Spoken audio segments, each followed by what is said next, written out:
All right, well, welcome. We're going to be talking about decentralized social today, and both like kind of, all right, how does it all work, as well as kind of the opportunity, and particularly for the creator side, and how can we sort of not just like meet Web 2 standards, but kind of eclipse it and really unlock a lot more value. But I kind of want to start with just kind of the lay of the land, right? Like when we say decentralized social, what do we mean? What does it look like? How does it sort of differ from the Web 2 architectures? And then kind of where the value is just in just the fundamental layout, right? You kind of want to start with you, Jonathan, on because I think that's where people are going to resonate the most is these are the apps that I'm sort of used to and kind of approach it from that end. Yeah, I think there's quite a few ways to kind of define the decentralization kind of qualifications for social apps. What we're kind of focusing on is not really like how it's done from a technological standpoint, but what it means for the user.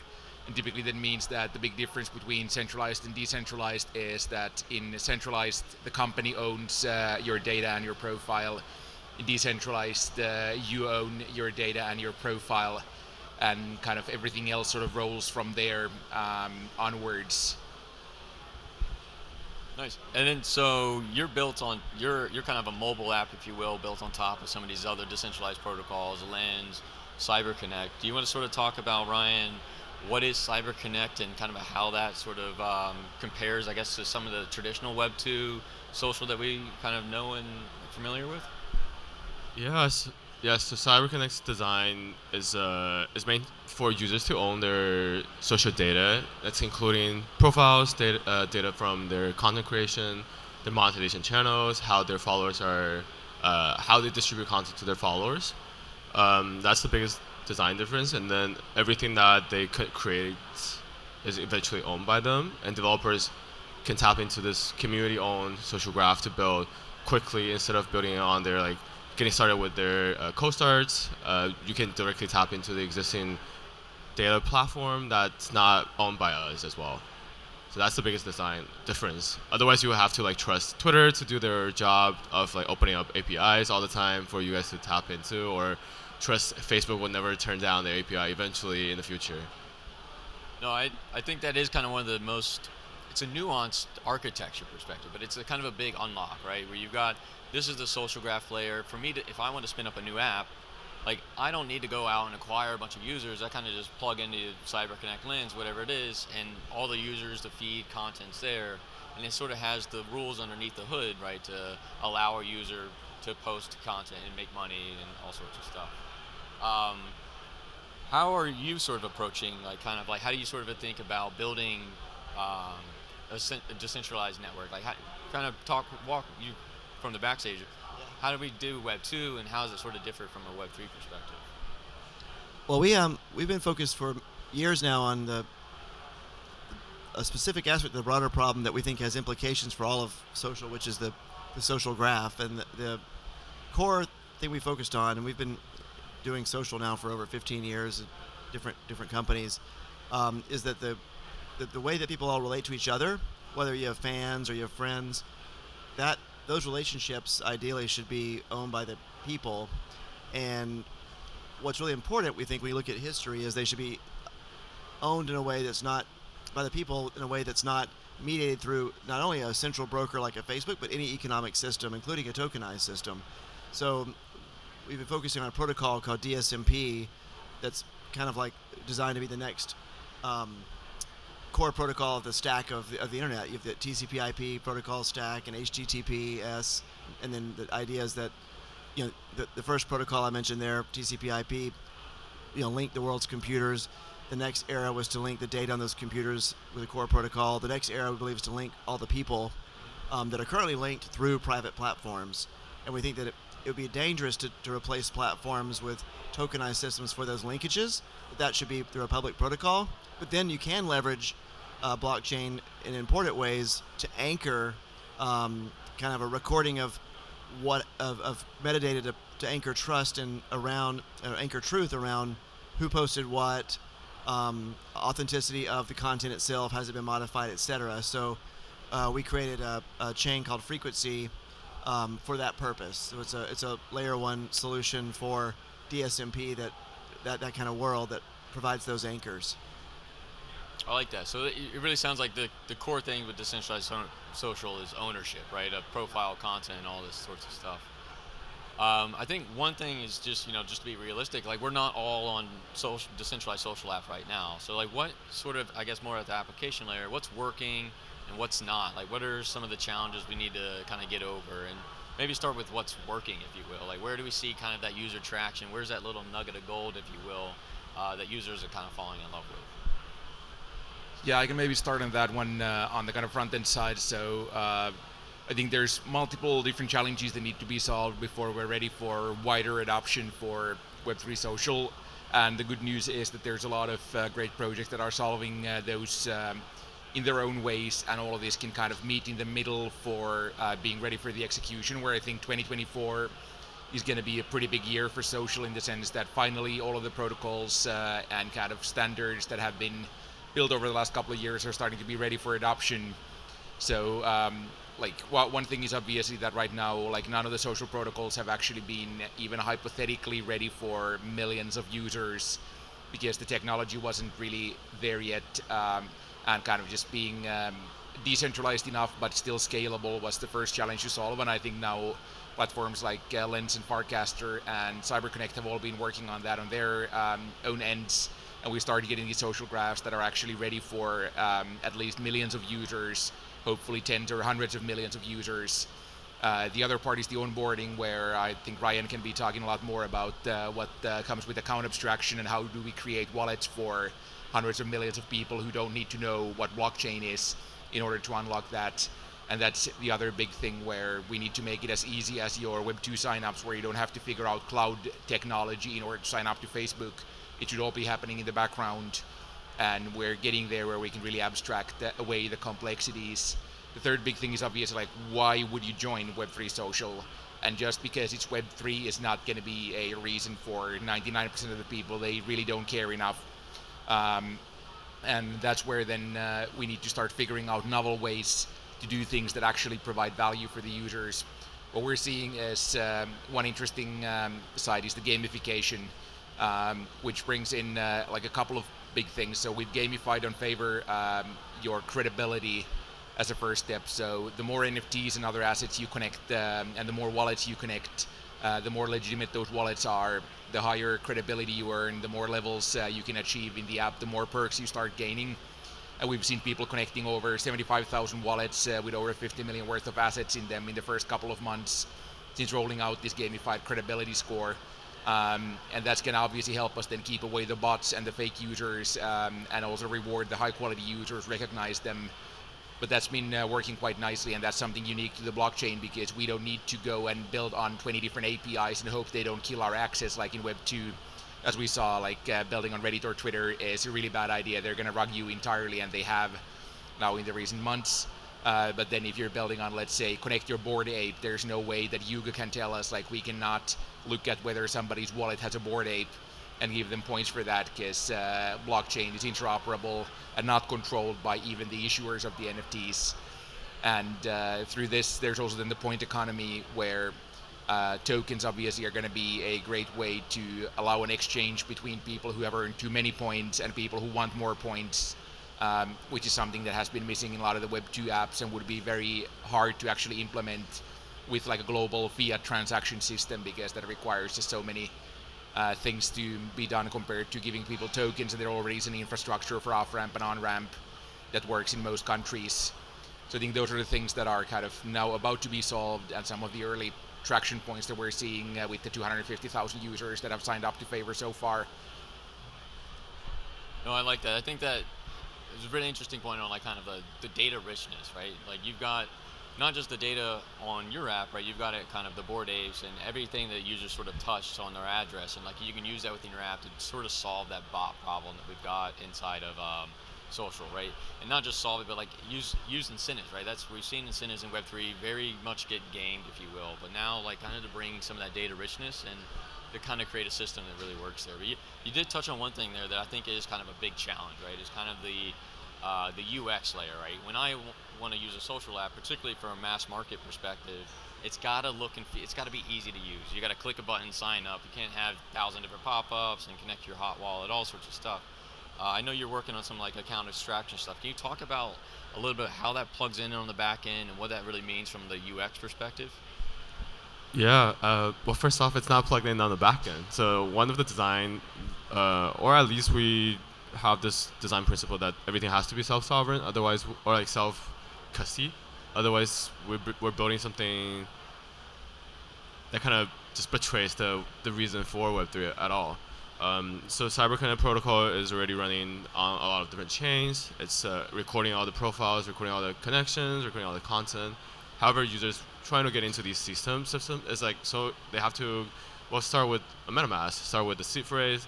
They have to figure out how to configure their network setting. They have to figure out where do I get my first gas if it's on which chain. Like that's the part we believe account abstraction can bring so much value to abstracting these away. Like users stop caring about what's a specific action they have to take in order to achieve something. They just describe, oh, I want to get started on CyberConnect, or I want to get started and start gaining a follower base on one of the apps like Favor on top of CyberConnect. And users can directly use the Cyber wallet, which is what we call an account abstraction wallet that's powered by the 427 standard. So anyone can easily sign up without knowing the details of how are they sending transactions, where they're sending transactions to. Even though right now we still have like, oh, there is some gas you have to pay, there's some C phrases you have to remember, but this is a big step forward to abstracting more stuff away, as we can introduce like how do we manage the signer with like some MPC stuff, or how can we manage the gas better by leveraging some novel tokenomics so that people stop really seeing the gas. And that's where we see eventually converges to higher scalability by really having more users trying out these protocols, and then having a much stronger demand for scalability. And we're also building on top of that too. No, I like that, especially the gas part. I mean, like I don't want to sit there and use Twitter and like and then have to post gas every single time. Like that's a hell. Exactly. Like one thing that I've been thinking recently, I'd love to hear your thoughts on this too. Like, why would I have to pay gas in ETH if I already have a staked ETH? Like I'm earning ETH on a yearly basis, like a 3% ETH. That could easily translate to gas, like in some hidden way. Like users don't have to care. Right, or even the app pay for it either, right? Why? Exactly. So many, like, why is the user paying to post, particularly at like on Ethereum or whatever it is? Exactly. And like you get into the cases where my friends gave me like $100 USDC, and I can't really do anything with the USDC because I don't have ETH. Right? These are just very onboarding related questions that everybody gets into when they start Web3, and we just want to help so much with that. And that's where the account abstraction stuff comes in. You can use whatever for the gas token, et cetera, and that's Exactly. that's really slick. So this really gets into scalability, right? So I think we're talking around paying gas to like something, right? But like, how valuable is that transaction? Because like if you look at kind of the standard transaction on like an Arbitrum Optimism right now, that's like $1 or so, right? Like a like isn't worth $1.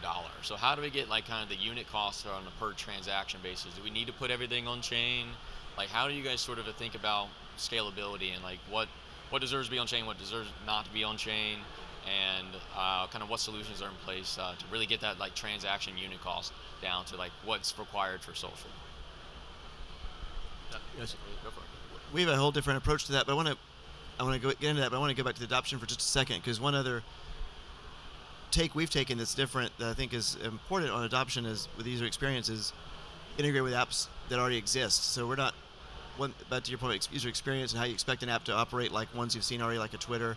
So what we've been focused on is we have a tokenless wallet and just integrate that in at the web layer with existing, or the app layer with existing networks. And our first partner is MeWe. You can find them on the App Store, and they're a privacy-focused social network. They're great. They have a user experience that's polished. They have 20 million members, and we're just starting to move them over now. We've been moving them over in chunks of 5 and 10,000 people a day migrating to the chain. But when they do it, you can go look yourself. You go download the MeWe app. It's just a flow, like you said, like a Web 2 flow. You don't think about keys or gas or anything like that at all.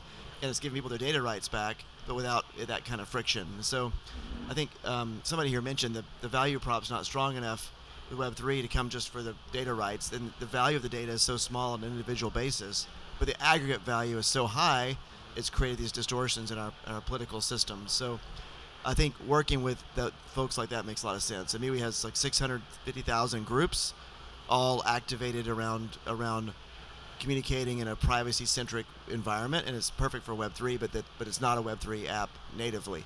And then as far as the resources below that, to your question, I think that what we've built our first implementation of DSMP on Ethereum, and it was crazy. We had 40x price swings, latency spikes, and we realized quickly that's why we built a new layer one. We said, okay, to your point, a lot of these chains are built for financial transactions, DeFi, and the value of those transactions is much higher than exactly what you said.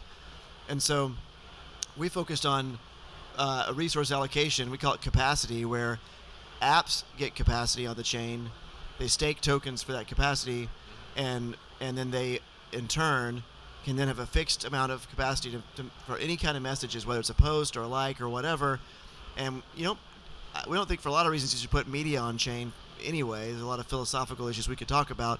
But what you do want is a record of what happens so you can avoid bot attacks, fake news, all these kind of things that are proliferating right now. So we think doing it with a fixed capacity-based model is a way to solve this resource problem you're talking about.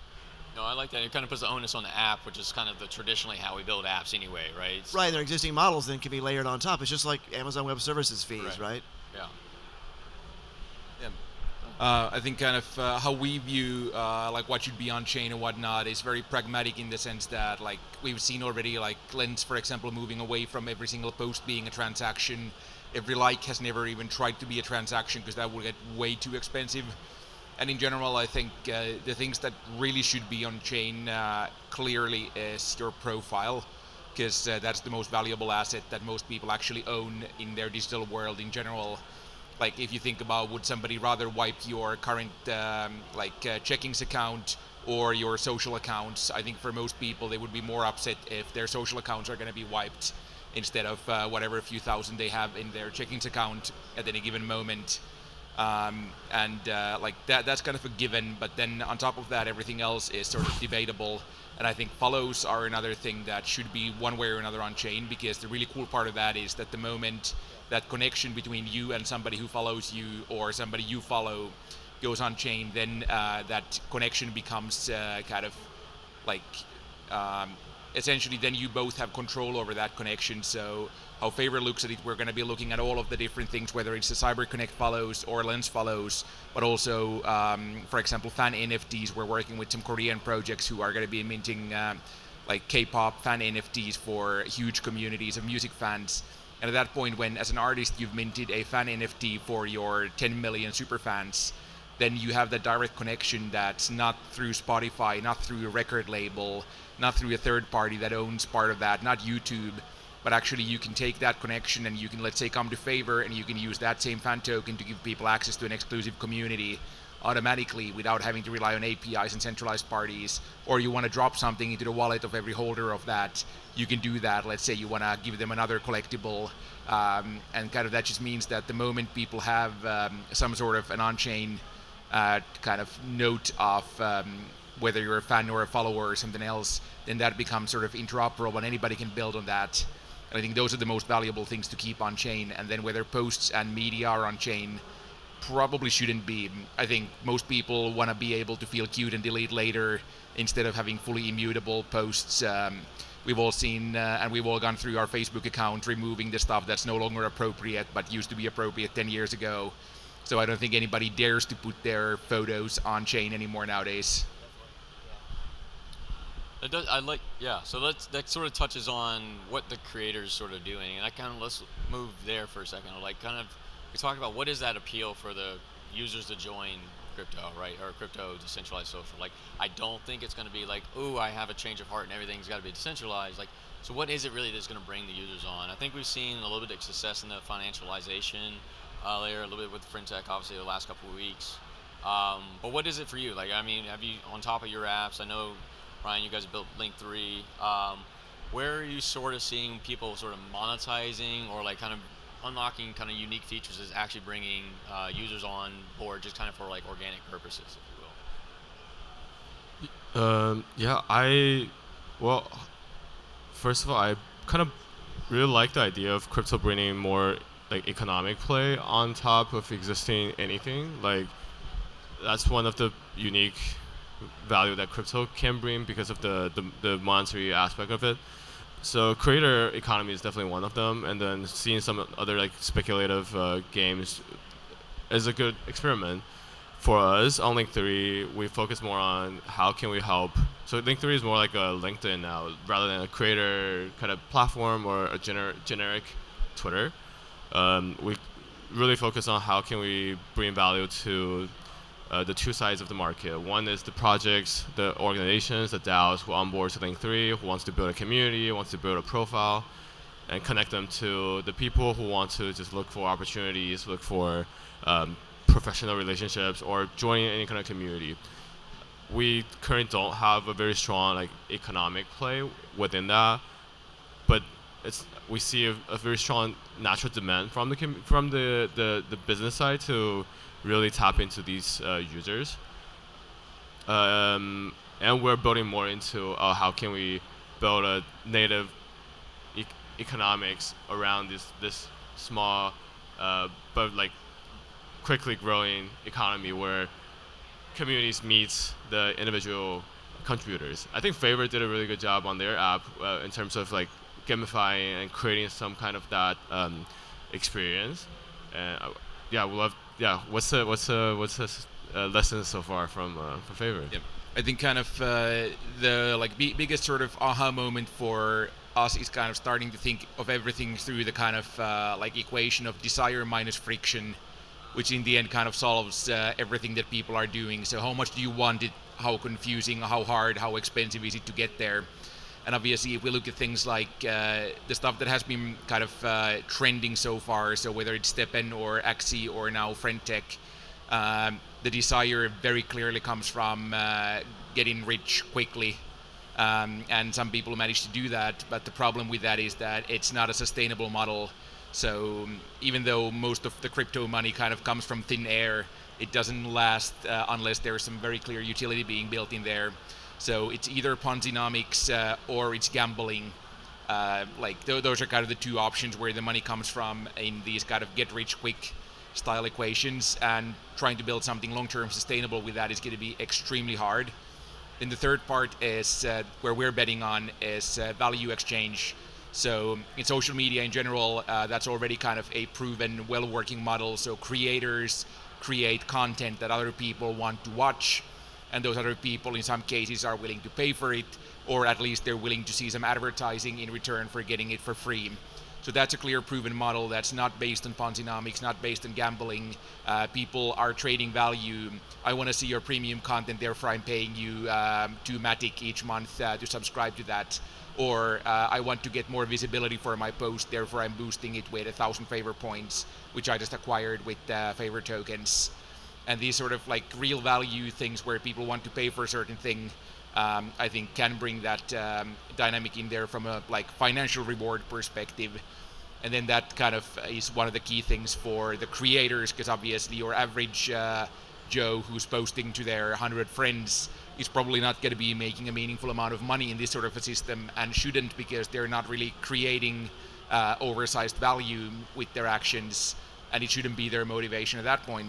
But if we're able to then kind of fairly compensate and monetize the creators, curators, and moderators who really create the value of the social graph, then we should be getting a much better social experience. And then going back to the K-pop example, I think the moment somebody you idolize tells you that, hey, I'm on this new platform, go mint this fan NFT, or come join my exclusive community on Favor, that's where the desire comes from. So it has to come from outside of crypto and outside of like come here because of the technology, and it needs to be come here despite the technology. And that's how we're going to be getting sort of the mainstream users in. So something they really desire so much that they're willing to go through even a slight amount of additional friction. And obviously at the same time, things like account abstraction are removing a lot of that friction. So we're working on it from both sides of the equation, but the industry has been way too focused on the friction part so far, and way too little on the actual desire beyond financial gratification.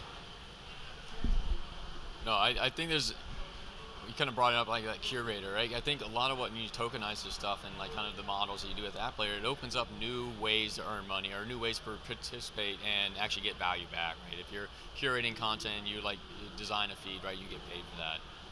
FinTech obviously has their model where you sort of again, I don't know how sustainable it is, but like certainly it's a new way to earn from your content. And kind of a key point of that is like around digital scarcity, like kind of that token gated. Okay, only 1,000 people can sort of get in. So it does like the design room is there. I don't know if we've gone and cracked a nut on everything. So maybe pivot in kind of a little bit forward looking in the last couple minutes here. What sort of challenges do we have right now, and sort of where we're going, like kind of how to get over those humps to kind of get to, I wouldn't say like mass adoption, but like another step function up from a user perspective where we're at. Well, I think one of the key pieces is to meet people where they are. Like I said, I think just migrating is so hard.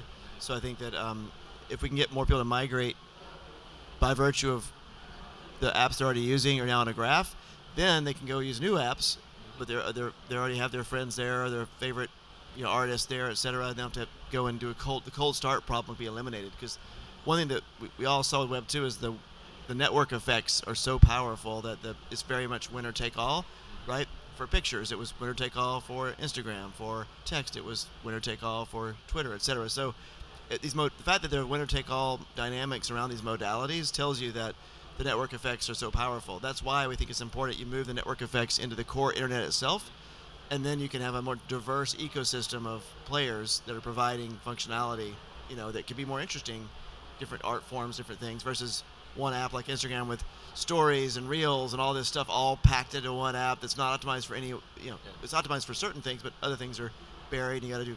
It's amazing. I watch people do 10 clicks to do things because all the people are there, because the network effects are so strong. Back to your desire, the desire to share with their friends is so strong, they will do the 10 clicks, versus in the new world, if the network of people was already everywhere, it'd be a 2-click process. So there's efficiencies there. And the other thing I'd say is the barrier of the advertising industry, that we got an entrenched model for how attention is rewarded and how the economy works right now. And right now it's mainly that advertisers pay the technologists who get to broker and aggregate all the attention, and then the people that provide the attention and the content are kind of secondary players. So I think we just want to reset that dynamic with those 4 key constituencies. But in this world, I think you've said it too, that the people that create the content, people that consume, they're first-class participants in the system versus second-class citizens the way they are today. I can add on just quickly. Yeah, it's for social to take the next big step is really on the infrastructure side to really build out stuff that works so much better. We're continuously pushing that, getting the frictions down, and the desire. We work with the best apps, app developers, best teams to really build out like use cases like people actually care. Even for crypto people, not a lot of people care about social yet, and getting that towards all the crypto people and then getting outside of crypto is what's extremely crucial for us to onboard the next wave of users. I think one thing that's made me very hopeful recently is we've been doing a lot of visits and conferences in Asia, in especially Korea and Japan, that are the biggest markets for Favor right now. And what we're seeing there is that they're already a year or 2 ahead, the West, in consumer thinking when it comes to Web3. So what we're really seeing is that in Japan, according to research as well, the main motivation to collect NFTs is actually collecting, not financial speculation, which will, financial speculation will never be the mainstream driver, because most people lose their money in financial speculation, and also, NFTs in general right now. But when you start collecting your favorite artist's art in a new, more intimate way, as people in Japan are doing, there's a lot of manga and anime artists who are publishing collections, and their market caps are low, but the people are very passionate about what they're doing, and it brings the community together. And all of these will be kind of brought out into Favor as well through the communities, so the anime artist can then share exclusive stuff in an exclusive community only for their NFT holders as part of Favor, or then the Korean example of the fan NFTs. So I think there's a lot of these great already proven use cases of, I like to collect my favorite artist's work, I like to collect trading cards, I like to be closer to my favorite band. and all these are now moving on chain, and I think that's going to be driving the entire consumer adoption, and that's going to then funnel also into social, because if we have people in crypto for any reason, or in Web3 for any reason, so they have their first wallet, they know what it is, then we can start onboarding them to all the other cool stuff with their wallet. So hey, now you have your anime NFT, let's come and use it on this new social app, so you can connect with others who have that same thing. And that's where we're kind of like all working together towards really growing the market. And that's the cool part, that we all actually build the market together instead of fighting for our own corners of the market. I love that. All right. Well, thank you guys. I think I agree with you that 2024 I think is going to be a big year for social. So appreciate it. Thanks, guys.